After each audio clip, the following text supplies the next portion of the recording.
是一拍即合的一种合作，强强联手。对的。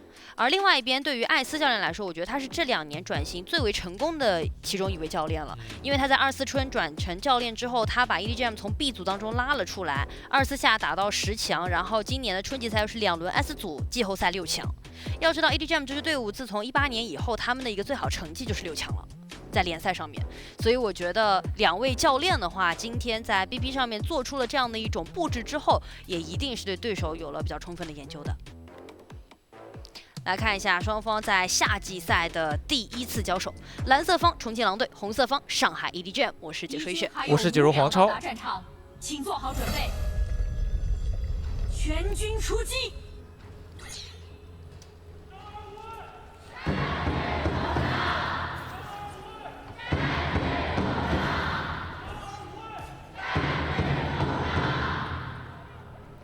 看狼队是个常规开线，空空儿去摸沈梦溪的小叔，把他的法典摸走了，这样的话他的伤害就不够清一波兵线了。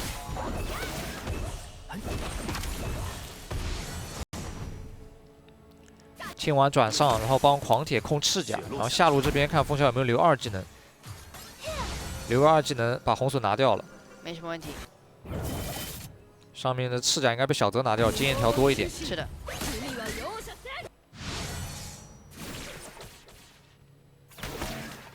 看到整体的一个实时预测上面，李九和居居看好的是上海 EDGM， 零2看好的是重庆狼队。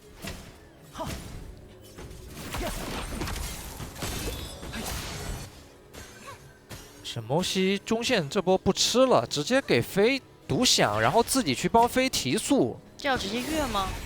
下路再给压力，凌云直接贴着墙根走了。对，要卡凌云的线。对，塔下有个血包可以吃了，很难受啊！医生过去吃掉了。小胖在那挡着，挡着狙的这个弹道。这个前期的压制力给的很足啊，非常针对下路。对，那飞在吃完中线拿完红又吃了上线之后再吃下路，哇，这夏琳这个开局发育的很舒服啊。 小胖的源流之子坦克在整体的春季赛9战7胜 ，KDA 14，排在同英雄的第1。这中线交汇之后，医生赶过来，然后小胖也是过来中野辅直接压一波拿线权。那沈梦溪这边索性就不清线了。那这样这个又是飞，对，等飞过来一起吃。夏琳这个待遇，他的对位经济现在要对位拉开300多块钱了。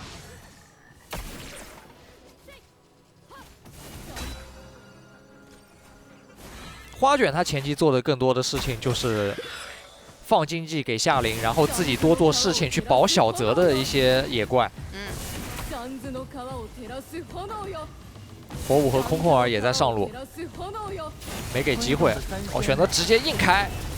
大招过去赚到，但是小泽回头反敲起归期，两边互相磨了一波血量。子焕这边一闪上去没开到，这波技能其实狼队交的是比较多的。 为了对小泽造成压力，夏琳在中路的位置状态也被压低，被小胖操作了一下，顶回防御塔下了，状态掉的很多。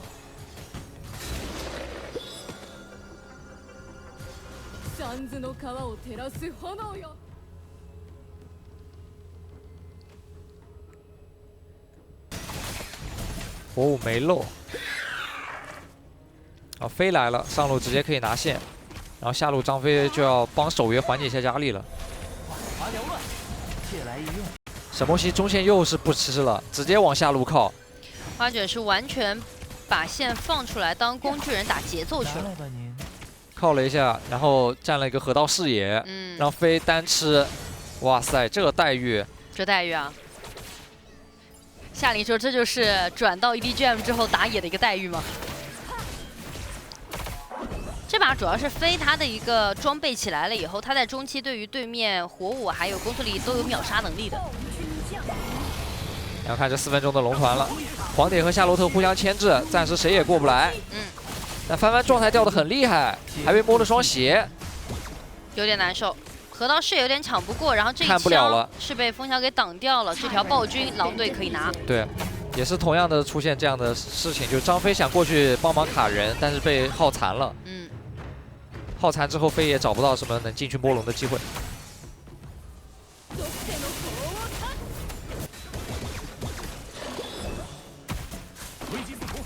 医生这里视野都给的挺好的，把动向全摸清楚了。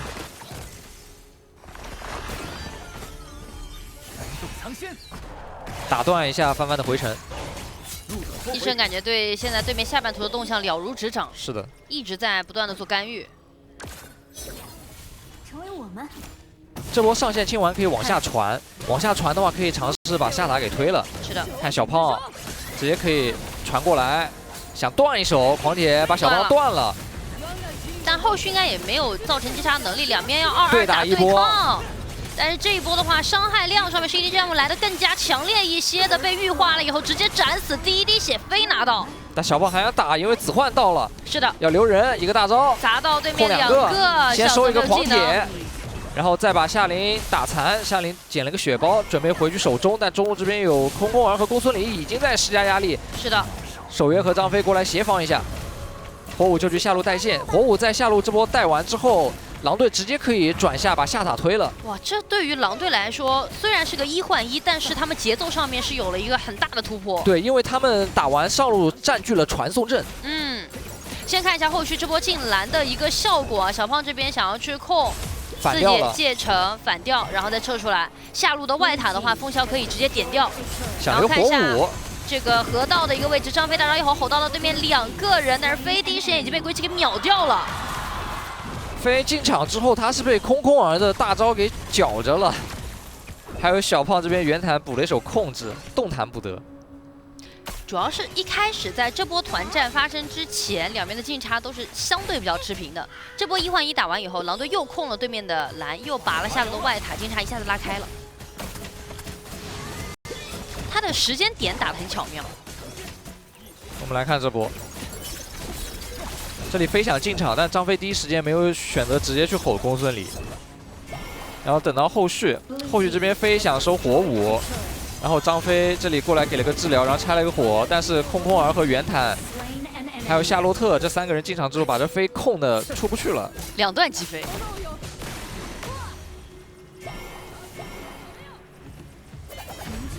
即是给予。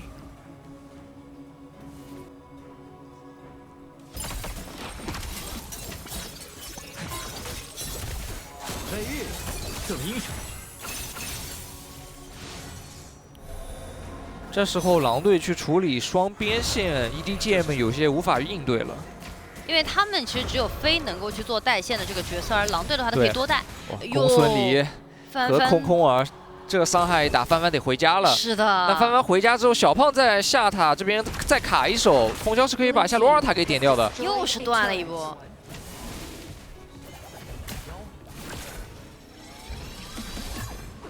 再反一个蓝 buff。现在已经可以持续的控对面的蓝区了。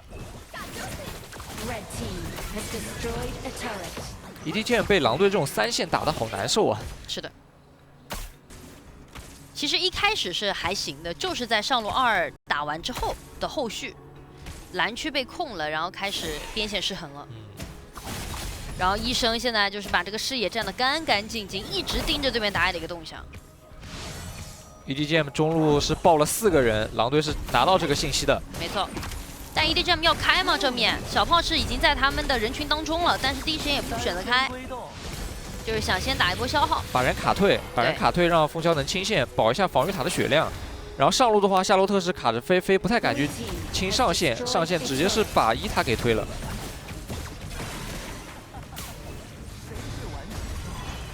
夏洛特要来了。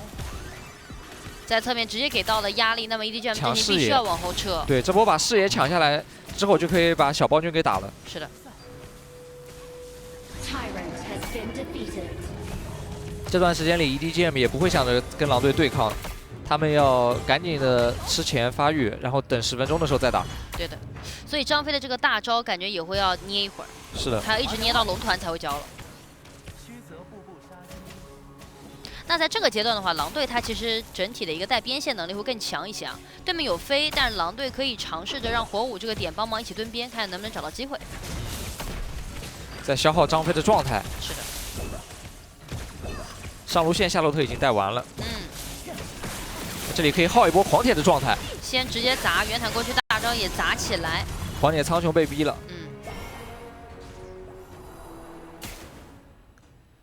EDGM 现在主要是边线太差了，因为这套阵容他们很吃正面的一个配合，他们只能打4-1。是的，他们这个阵容边带比较弱，对，带不过狼队的夏洛特，他们是阵还有手地战比较公孙离呢厉害。。是的，是的，保着打会强一点。张飞狂铁只要能把视野挤住，然后掩护后排打输出就行。现在是守约，他的装备还不太够，有点不太能点动小胖。小胖这个经济是非常高的，所以一个人你看他一个人顶4在前面，个，对他可以跳进去再跳出来。而且对面已经开始动龙了。这个时候 EDGM 想要再回解这个河道，已经有点挤不进去了。在左侧跟小胖这个圆坦纠缠太久了。而且他们有一种什么呢？既然对面打野在我脸上，那你总不会再动龙吧的这种感觉。最后是被小胖给牵制住了。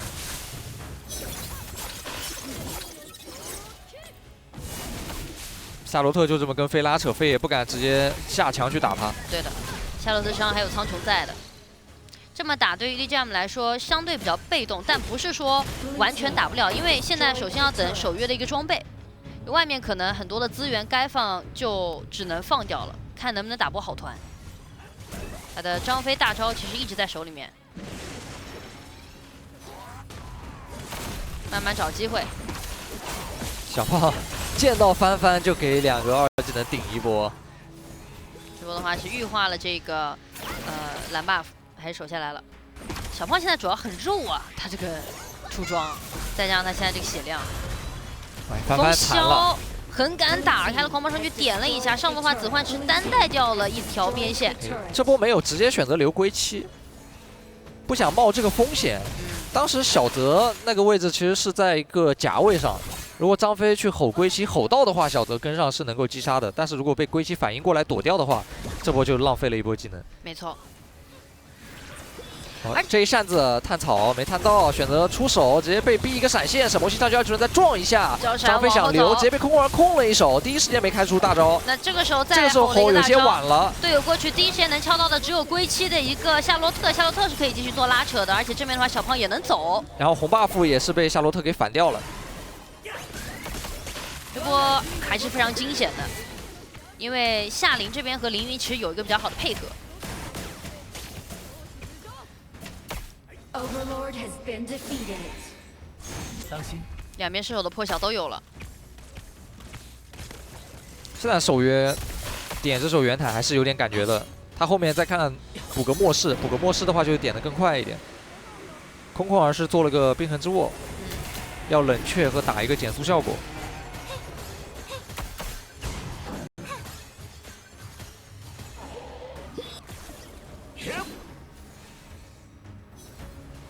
经济差其实已经拉得比较大了，将近6000。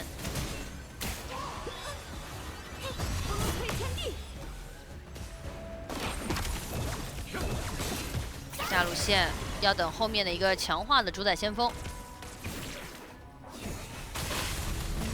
继续点翻翻，摸了个冰霜冲击。想摸前排的状态。哦呦，没状态了，翻翻这波得回。很痛啊！风萧打起来毫不手软，感觉。没有人去打拆火。是的，就每次我们在团前看到都是风萧这边和医生2个人上去把翻翻直接打到残血。是的，但翻翻这个大招也是真能忍，一直憋着。因为他知道，如果说他不吼这个大招的话，他们正面团战是很难打拆火的。对，又是这个位置，想要控红。一模一样。夏琳也在差不多同样的一个位置。哎，夏洛特这个位置可以留一下，有没有机会？一技能先打个击飞，沈梦溪再给个22，撞一手，伤害不太够。对的，没到斩杀线。红 buff 又被重庆狼队反掉了。躲好，别探头。狼队正面牵制，让风萧单独去抓龙。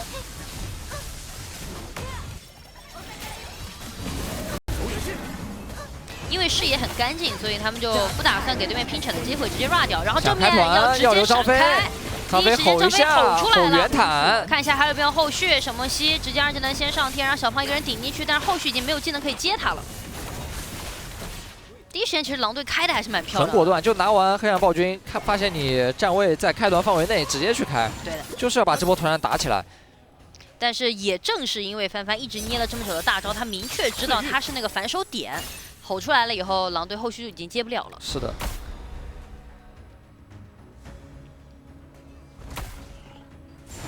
在整体的一个经济对比上面的话，对位都是有领先的。守约的末世也做出来了，还差个逐日。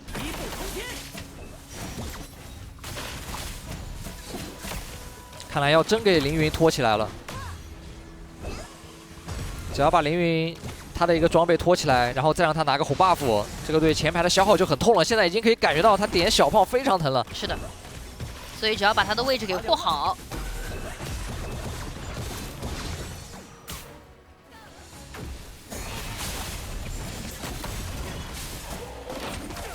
狼队再反一个红 buff。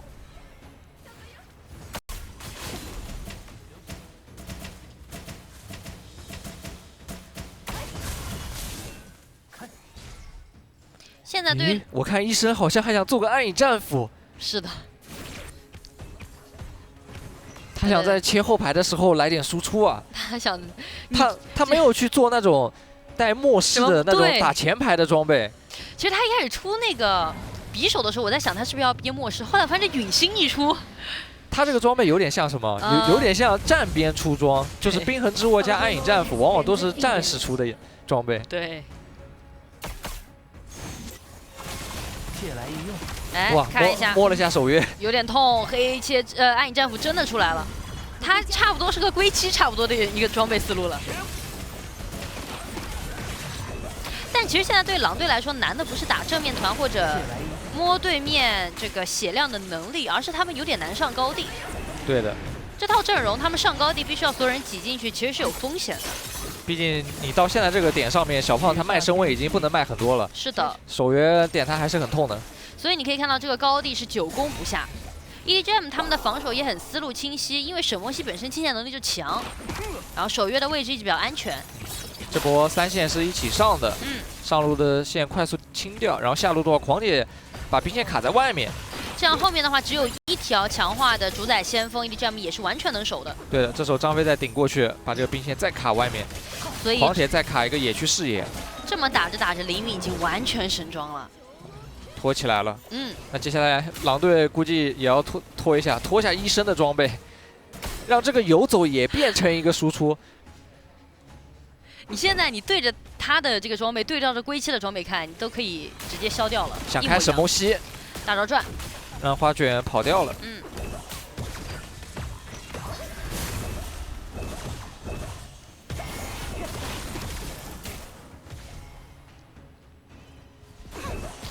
这么打的话，可能会拖到风暴龙王啊。EDGM 现在是打得比较小心的，就是保着凌云慢慢往前走的，阵容没有离开过。小胖砸进去，尝试了一下，试探一手。张飞的状态已经不是很好了，被打到了半血，很痛啊！空空儿感觉打这个张飞也很痛。暴君一拿又是瞬间直接开，但是很难去留住对方的人。刚才空空儿想3动藏先换位，然后接闪现。哦，这波是被凌云和小泽抓到了机会，把医生给点死了。那这条龙拿了就没有什么收益了。因为在一开始的时候，他的大招想接闪现，然后去配合做留人的嘛。对，但挺难留的，留不住。对。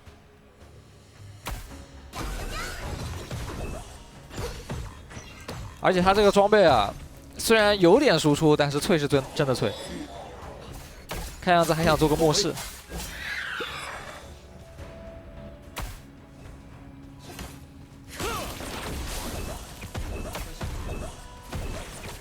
EDGM 打得完全不着急，尤其是因为他们自己把高地守了很久之后，他们也知道来到了阵容发力期了。只要这么耐心的去打，让凌云有一个好的环境就可以。对的。夏琳是玉化抢了一个蓝 buff， 然后自己状态被公孙离点残了，先要回城。真拖到风暴龙王的话，那么这个飞打龙团是有优势的，好抢龙。所以现在着急的其实是狼队，他们想要在龙刷新之前再给上线一波压力。火舞大叔也已经神装了。没错，拿来吧您。还有差不多30秒的时间，风龙就要刷了。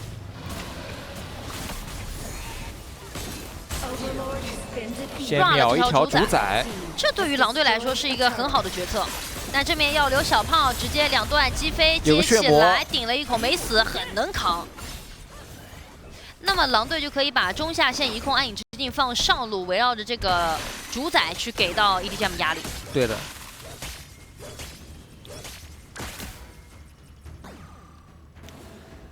医生是直接做了个冰矛啊，减速流。风暴龙王降临，决战开始。先摸龙。